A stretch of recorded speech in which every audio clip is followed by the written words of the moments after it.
All right, welcome back to the KnivesFAST channel, and it's time for a review, and it's time for a Kershaw, and this one comes by way of my buddy JB at Big Red EDC. Now, guys, if you don't know the story behind this, this is the Kershaw Endgame.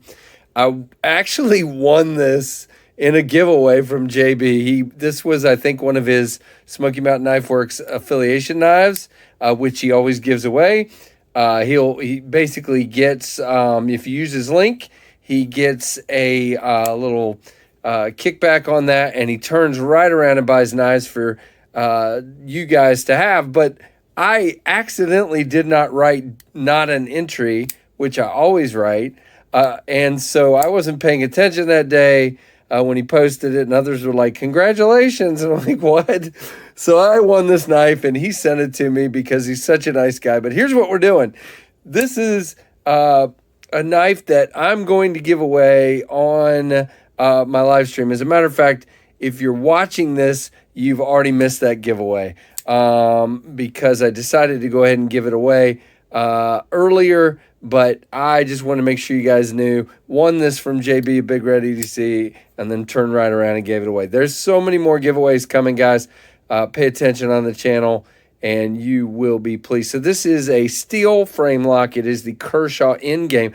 My daughter actually thinks this is sort of a sort of homage that Kershaw has paid here to Stormbreaker, which, if you remember from Endgame, the Avengers Endgame was Thor's big sledgehammer that he made and used. But I don't really see that because it was made from part of Groot, the handle. But maybe she means the actual head of the hammer. I don't know, but it looks pretty cool.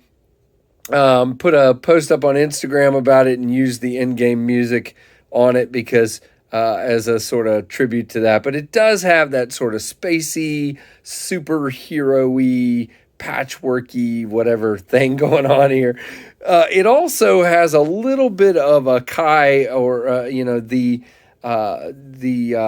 I am blanking. ZT look to it. Wow. And, very kind of ZT, kind of, especially recently with this thin handle, really cool look. Has a really nice stonewash here on this drop point blade. Really am enjoying messing with this one. Been carrying it quite a bit. Just a really nice knife. So again, it is stainless steel frame lock with these, I think they said, GFN inserts here. And you can see it's kind of overlaid on the lock on this side. You have these different size screws. I mean, it's just a lot going on. There's more GFN here, and here, and just really kind of cool. This is the filler plate. I think it is. If you want to flip that clip around, so it is ambidextrous. Good access to that lock bar. You can definitely get in there and get that, and you can see a fairly minimal flipper tab with some jimping, really nicely done. Kind of, again, let's open it up so you can see it better. A really interesting backspacer. I'm not sure the material on that, but again, really cool on that. It's got kind of a really different and unique look to it. Really nice in that regard. Now, it's not a super drop. Well, it kind of dropped a lot better there. It is running on KVT ball bearings, if I could talk. And so it does, if you mean business with it, it definitely flies open. You can, and right when I was going to say that, you can fail it.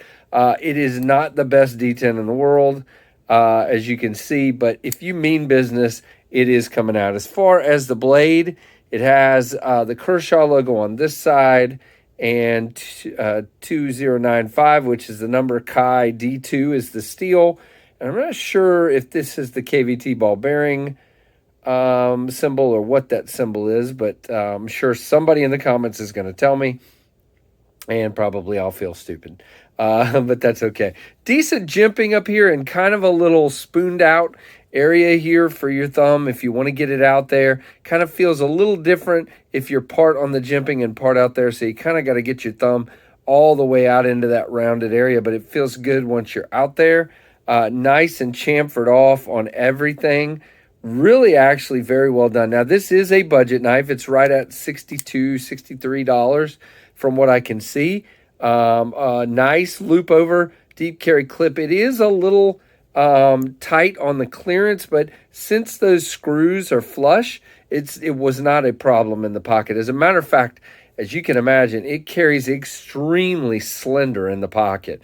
For me, it carries like this, and it just disappears in the pocket. Now, this guy is 3.9 ounces, which, a little heavier, but it is a steel frame lock, so you're going to get that. Now, as far as ergos, there are no hot spots for me. The pocket clip doesn't bother me. Nice full grip here, as you can see, with my large to extra large glove hands. Really nice. Nowhere to choke up. Does have a sharpening choil, but not a finger choil. It's not, you would think, as thin and not very tall as it is. It would feel kind of funky in the hand, but it definitely is really nice, actually. So let's set it down here. This is the box, just a basic Kershaw box, and here is the 2095 Endgame. As far as the specs, it's 7.5 inches. The blade length is 3.25, so just under 3.5. And the cutting length is the same. It is a drop point flat. It is a flat grind, of course, in that stonewash. And let's see, 3.9 ounces, as I said, and the handle length is 4.25 inches. It must be an in-house design. I don't see any naming of a designer or anything like that. But again, $62, $63, somewhere right around there. And again, if you're seeing this review, this has already been given away on a stream, and somebody's enjoying it very, very much. So thanks, Big Red, for sending this one along for me to look at. Yeah, I know I want it. But of course, since you gave it away, I'm going to turn right back around and give it away. And the more I flip this, guys, I'll say this, it's breaking in really well. It really, really is. It's starting to fly out there really good. I think if you put some knife pivot lube or something in there, I bet it would be even better. But those KVT ball bearings seem to be really good. And again, it definitely shakes shut really well. It's a great looking little knife. And again, you can see this side of the pivot, this side's covered up. But obviously you can adjust the pivot if you want to. So that's good that they left that uncovered, but just a really intriguing, interesting looking knife. And again, I agree with my daughter. It does kind of have that homage to the Avengers going on, some sort of space age kind of thing, but it is really cool. So I hope you guys enjoyed this one. Thank JB down in the comments, guys. Big Red EDC is one of my best friends for sure. Has just come alongside me and been a great friend, and just would love for you guys to show him some love down in the comments or over on one of his videos if you want to. So this is a great knife. Give me a thumbs up and some comments. Let me know what you think. And if you're not subscribed, guys, please think about doing so. And thanks so much for watching the Knives Fast channel.